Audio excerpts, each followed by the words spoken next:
Hi, this is Dr. Salt with Just Be Well. I'm a medical doctor and functional medicine practitioner. And I'm Elizabeth, a registered nurse. And we plan to talk today, after I move the camera just a little bit, we plan to talk today about stress management. So, stress management, it affects every single modifiable lifestyle factor and every single area of the matrix. Yeah, stress is huge. So tell me about how you... largely overlooked as well. Hugely overlooked. Tell me... Because it's our normal. Yeah, it's absolutely our normal. If we don't feel like we're crawling out of our skin, it must not be a good day. Right, and I think, stress, life is stressful. So we're always going to have stress. So it's not about dodging stress or ridding your life of stress. It's about managing your stress. So how can you properly manage your stress? Yeah. Hey, Paul. I like to say it's about changing your relationship. And Yolanda, hello. It's about changing your relationship to the stressor. The thing is not what causes the problem. It's your relationship to the thing. Yep. So when you're really stressed out, you sleep like a baby, right? Yeah. Stress influences how well we sleep. And we talked on Monday about sleep and relaxation. Yeah. And how important that is for an immune response. Yeah. And of course, you always make excellent food choices when you're stressed out. Yeah, I think a lot of people tend to overeat, or there's some of us that actually aren't hungry when we're stressed. Yeah, you either choose junk food, you overeat, or you don't eat. And none of those choices are ideal for managing your immune response. No, or sometimes people maybe, at the end of the day, they've had a stressful day, maybe they go for that glass of wine instead of looking for a healthier way to manage your stress. Yep, that's another issue. And then exercise and movement. When you're stressed out, you're far less likely to get that exercise in. Hi, Fran. Hi, Fran. And then, tomorrow we're going to talk about relationships, and stress really doesn't do anything positive for relationships either. So stress is just bad. And then we know that stress is basically fight or flight. Yeah. And I don't know, what do you think about going haywire when you think about fight or flight? What goes haywire on me? On you or anyone else? Yeah. I think that a lot of our... Hi, Andrea. Hi, Andrea. Whether it's gut issues or skin issues, anxiety, depression, like you said, difficulty sleeping, low energy, brain fog. I mean, there's a whole list of things that come out of not managing your stress. And the more you ignore it and manage it in unhealthy ways, like I said, grabbing that glass of wine or maybe sitting down by the television, or maybe it's a bag of chips, the more we ignore it and stuff down those feelings, the more it will come up in other areas of our life. So chronic illness, or maybe, irritable bowel syndrome. Yeah. Absolutely. So I just want to kind of weave a path through some strangeness. So you're stressed out. That puts you in fight or flight. When you're in fight or flight, you're restricting blood supply to your gut because it needs to go to your muscles so that you can fight or run, right? So when you're restricting your blood supply to your gut, you're not digesting, you're not absorbing your food well, and you're leaving fermentable product behind. You're leaving food behind, and that alters your microbiome. In addition, you're not supplying the 70% of your immune system that lines your intestines with an adequate blood supply so that it can do its job properly. So you've diminished your nutrition, you have altered your microbiome not for the better, and you have diminished the blood supply to your immune system just by being in fight or flight. And that's just one organ system. That's just your gut. And now, what does the microbiome do? Now we start to get really crazy because the microbiome is involved in everything. I used to say that we're humans that have bugs in our gut. And then I started to realize that we have this important thing in our body called the microbiome. And then I started to realize that we're actually more of a bunch of bugs being carried around by humans. And actually we're what's called a superorganism. And the reason for that is this microbiome actually alters your mood. It influences what you choose to eat. It alters the way you detoxify things. It alters the way your hormones work in your body. It is involved in nearly everything. So just in that one system, we haven't talked about how stress affects the liver or the spleen or the brain or the heart, and it affects all of those. Mm-hmm. So stress is a really, really, really big deal. Now I'm really going to be challenged because I thought we'd talk about a whole bunch of different stress management techniques. I got a couple I thought of while I was out walking today, and I'm putting you on the spot. What's your favorite? My favorite stress management technique is just breathing. Yeah. I mean, we all breathe, obviously. So do you breathe in a special way? Or I do. Yeah. I think that's easy for me because I can do it anywhere and it's super simple. I just do counted breaths. So I inhale for 5 seconds, I hold it for 5 seconds, and then when I exhale, I count backwards. 5, 4, 3, 2, 1, and then I hold it for 5 more seconds, and then I just repeat it. Mm-hmm. So, and that immediately just switches me out of fight or flight.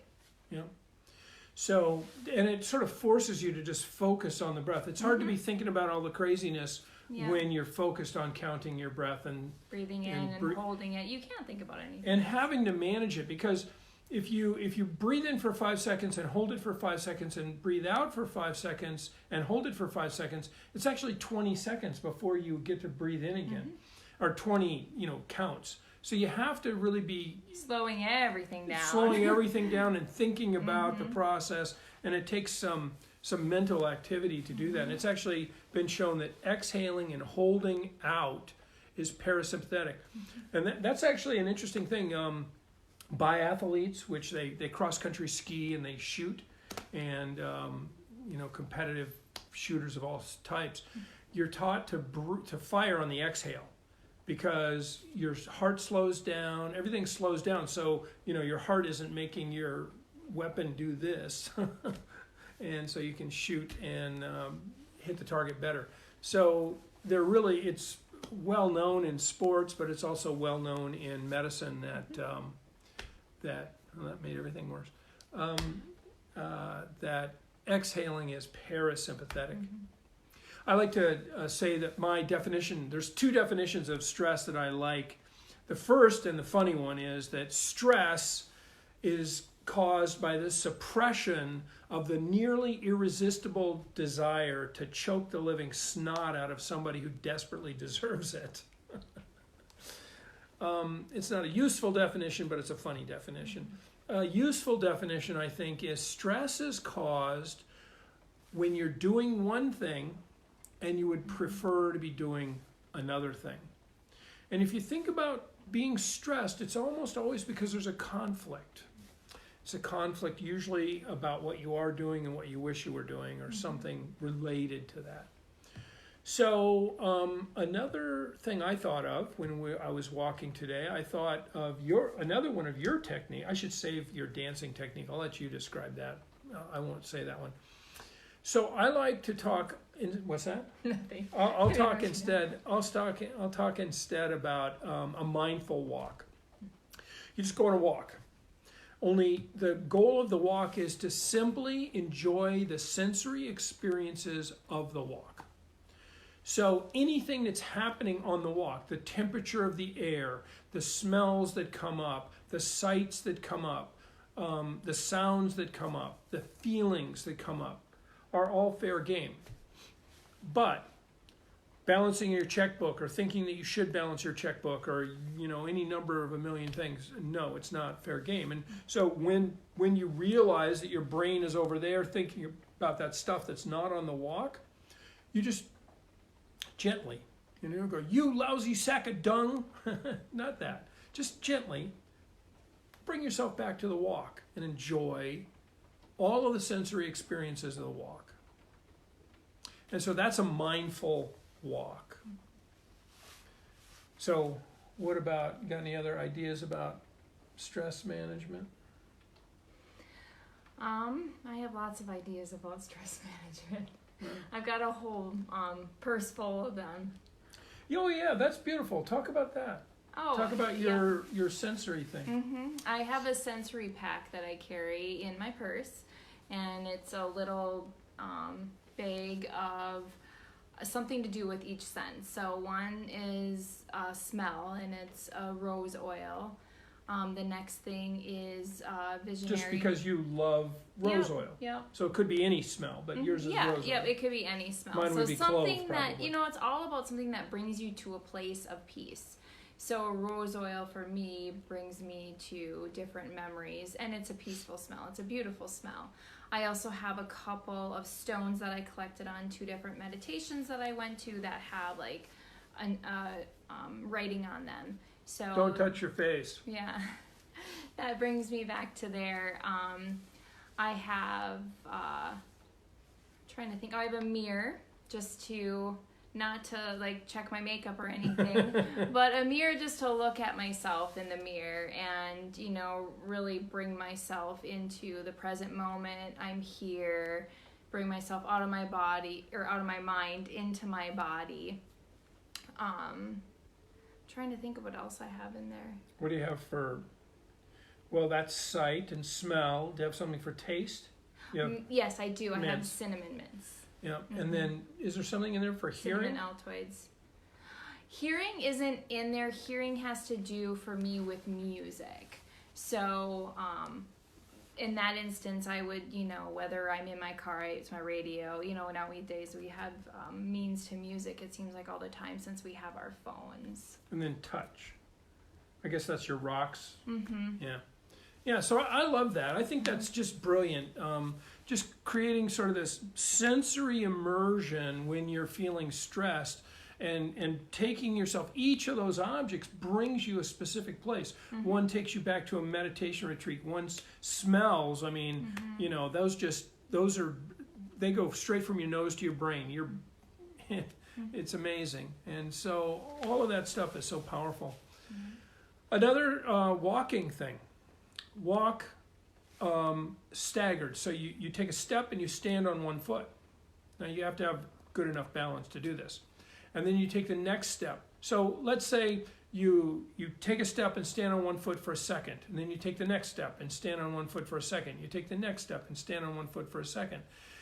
The act of balancing actually brings you back, unless you don't have good balance, in which case you're afraid of falling, I suppose. But if you have balance, the act of balancing brings you to your body and brings you to a place where you really have to concentrate on balancing. That's another thing I like to do. Sometimes I will actually pace the floor like that, and it looks very strange. You know what it looks a little bit like? Is like an honor guard. If you see the weird way that honor guards walk, it's like that, except for I hesitate with my foot in the air instead of with them together. And then another one, just because they don't all have to be, lotus position and all that stuff. You can turn the music on to 11 and dance like nobody's watching, you can get jiggy with it, as they say. Yep. So there's lots and lots of ways. Or writing. I love to journal if I'm having a lot of emotions that are bubbling up to the surface, or if I'm having a stressful event. What do you guys like to do? If I write about it. Yeah, absolutely. What do you guys like to do for your stress management? So is there something specifically a theme you like to write about, or are you writing about the problem? Are you writing about gratitude? What are you doing?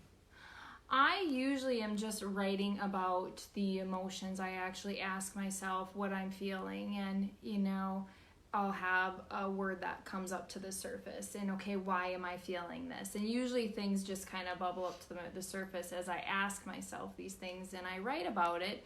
And then I do, I think it's always helpful to reflect on gratitude, like things you are thankful for. I actually have a practice that I haven't been doing lately, so I should maybe start doing it again. But before I would go to bed at night, I would write anything that I didn't get done today that's kind of going on in my mind about, oh, I should do this, I should do that. I just write it down on the notebook next to my bed. And then along with that, I have like my gratitude list. So the top things that I'm grateful for from the day. And it's specific. It's not like, the obvious, my children or the people in my life. It's something very specific that happened that day. And it just kind of, it brings me to a lighter place before I go off to sleep. Music and journaling are usually my go-to, but I love walking too if it's not too hot here in Florida. Yeah, that's from Yolanda. I find writing helpful, and I love just sort of going to that sort of stream of consciousness place and just letting stuff well up, because often we don't even know why we're stressed.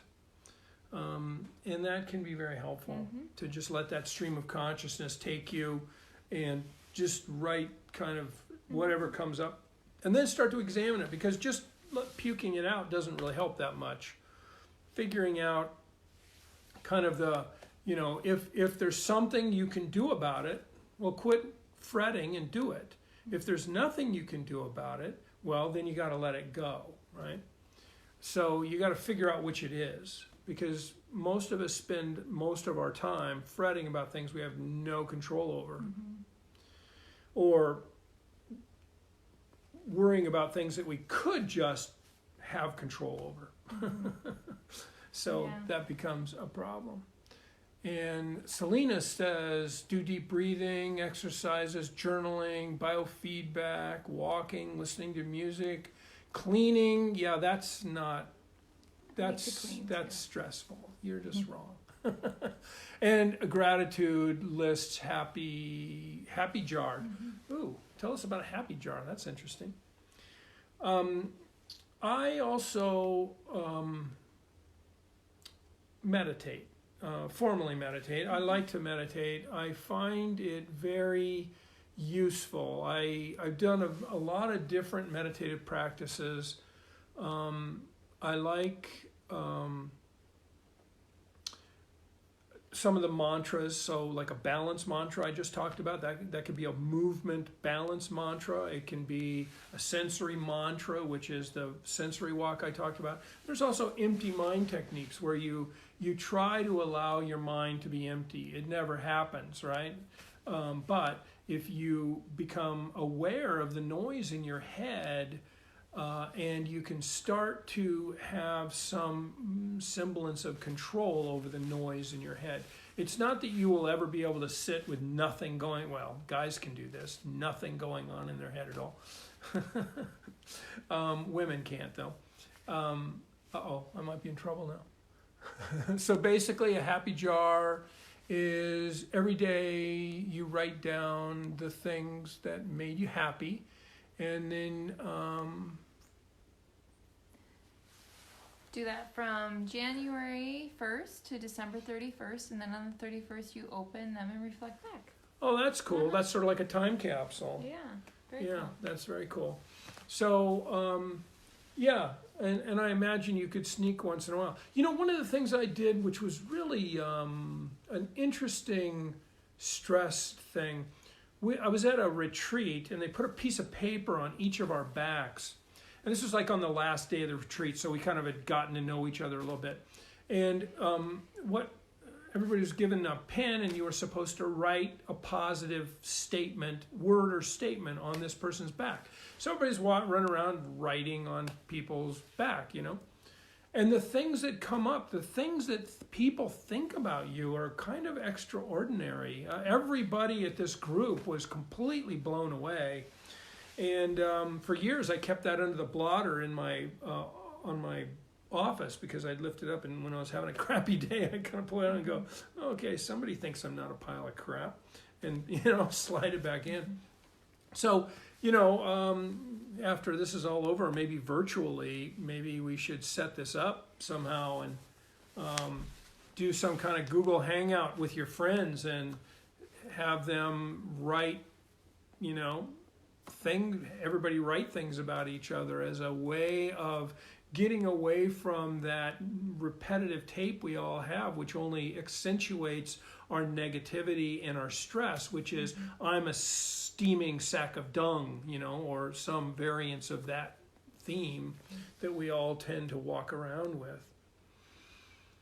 And then we have a morning ritual, which we have fallen off of because of, oddly, the world is busier around this house because there's no school, and so there's all kinds of people crawling around and doing things and being busy. And so we've found it, I think, hard to get a morning ritual going again.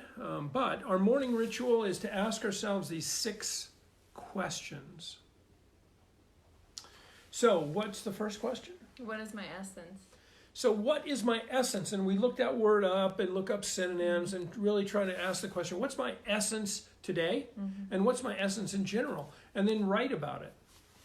And then the second question, I can't remember. How do we apprehend joy? That's how far away from it I've gotten. And yeah, how will I apprehend joy?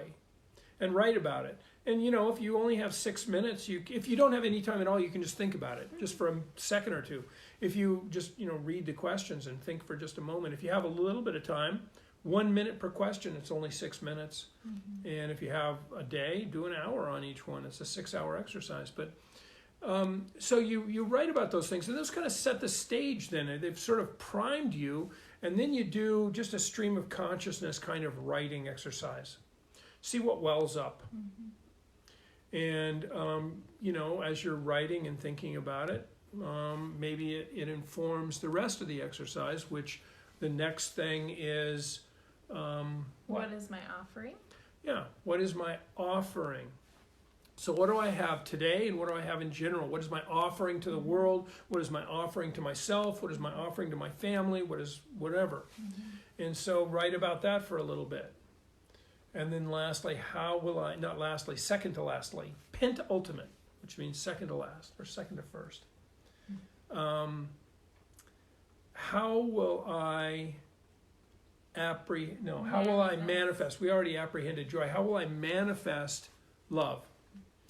And, manifest is, again, there's a lot of definitions to all these words, but manifest can mean bring forth. It can mean create a docket, it can mean all kinds of different things. So by knowing the breadth of the meanings of these words and synonyms for these words, it gives you just more opportunities to think about what the whole exercise means. And then lastly is about gratitude.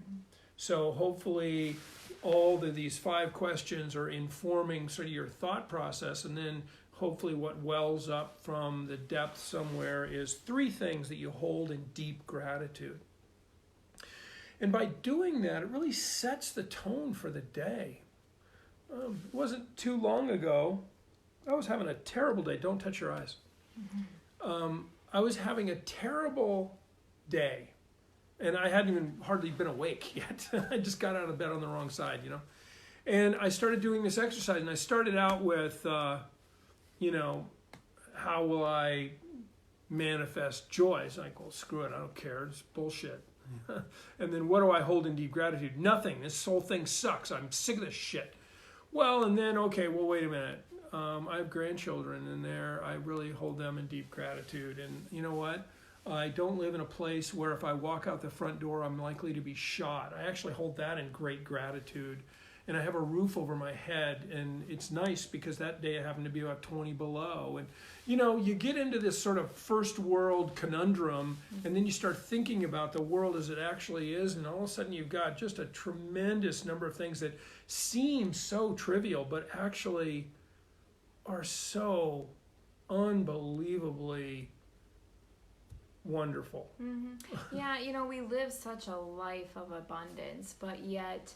we live in a society that I think we can see everyone else's bright side, and I think that it leads us to feel like less than, when really there's abundance everywhere that we look.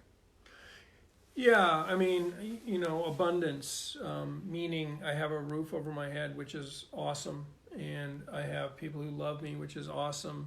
I think people sometimes get confused about abundance of food. Yeah. I don't have Clean air in my lungs. I mean, there's places where people can't walk outside. Yep.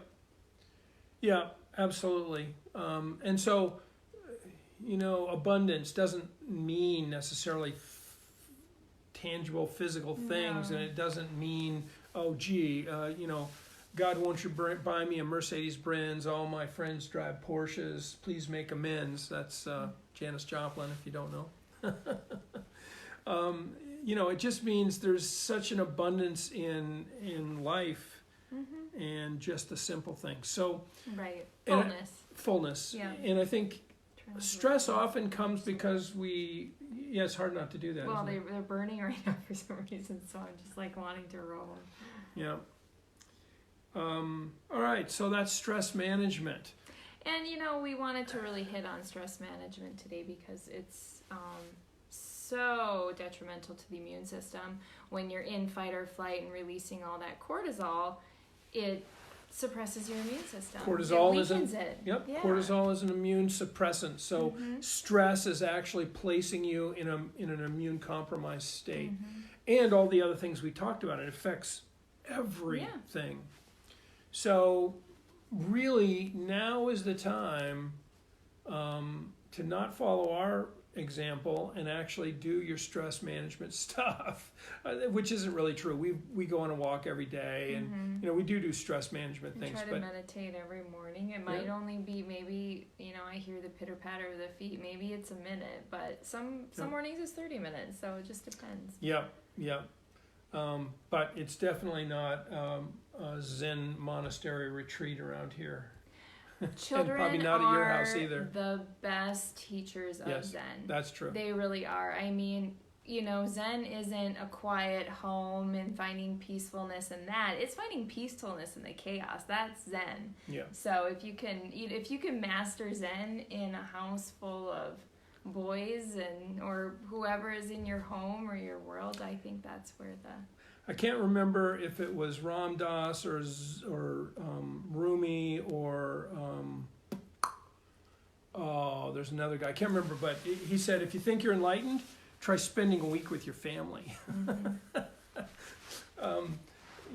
There's chaos and there's people pulling in all directions, and if you can remain and maintain some sense of tranquility even among that chaos, that's what we're talking about. And it goes back to, I've said this on previous lives, but we start the day with a neck and we end the day with no neck. And if you are aware throughout the day and you check in with yourself physically, you can maintain your neck all day long without getting all uptight like this. And some people, I prescribe this all the time: set your watch, set your phone, whatever you can set for an hourly chime, so that you can roll your shoulders and move your head, just wiggle a little bit and check in with your body. Between the eyes, that's what I like to do. Yeah, yep, I think that's great. You should talk a little bit more about that. Massaging between my eyes? Yeah. Yeah, the facial muscles, especially right between your eyes, if these are tense, your whole body's tense. So, and I can blatantly see it because I get those 11s between my eyes when I'm really thinking or in stress. So I can feel it and I just rub it out, and it just brings relaxation over my body. Yeah, it's such a simple thing, and it doesn't, you don't have to go curl up in a corner. Yeah, a pressure point too. Yep, it is. But all right, so stress management, core and important to your immune response, along with all the other things we've been talking about this week: sleep and relaxation, movement and exercise, nutrition yesterday, today, stress tomorrow, relationships. And we'll talk about how relationships actually might be the single most important piece of this puzzle. All right, any other questions? Oh, we missed a few of them here. People here, Yolanda. Sorry, Yolanda, we missed. It takes a lot more energy to be negative than it does to be positive. Yeah. It's amazing how it impacts your body and mind. And how those negative thoughts attract negative thoughts. And the same, vice versa. I mean, positive thoughts do attract more positive thoughts. It's like, as soon as you buy that new car, all of a sudden you're like, hey, everybody drives the same car as me. You just notice it. So what you put your attention towards, you notice. There was actually a study done where they injected Botox into this frown muscle so that people walked around with a little bit of a perma-smile. And it worked better than antidepressant medications. It's a two-way communication, just like this thing we were just talking about. All of it's a two-way communication. And if you're walking around with a grumpy attitude, is it a grumpy face? Is it because you're grumpy in here? Or is it because you just are grumpy here? And if you change that, you're less grumpy. It's kind of interesting. And same with body language too. I always tell my 16-year-old, he'll be like hunched over and like looking at me, and he's like, yeah, I just, don't feel very up today, and I'm feeling kind of down. And I'm like, well, if you straighten up your back, pull back your shoulders and lift your head up, you instantly feel better. Yeah. Hello, Jennifer. Hello, Mandy. Hello, Jody. I think, yeah. So that was stress. Any other questions? Any other concerns? Otherwise, we'll see you tomorrow, same time, same channel. Same bat time, same bat channel. And we will talk about relationships and how they probably are actually the single biggest, most important risk factor for your health or benefit to your health. All right. Looks like we're good. So we will see you tomorrow. Thank you all so much for being here. Bye. Bye.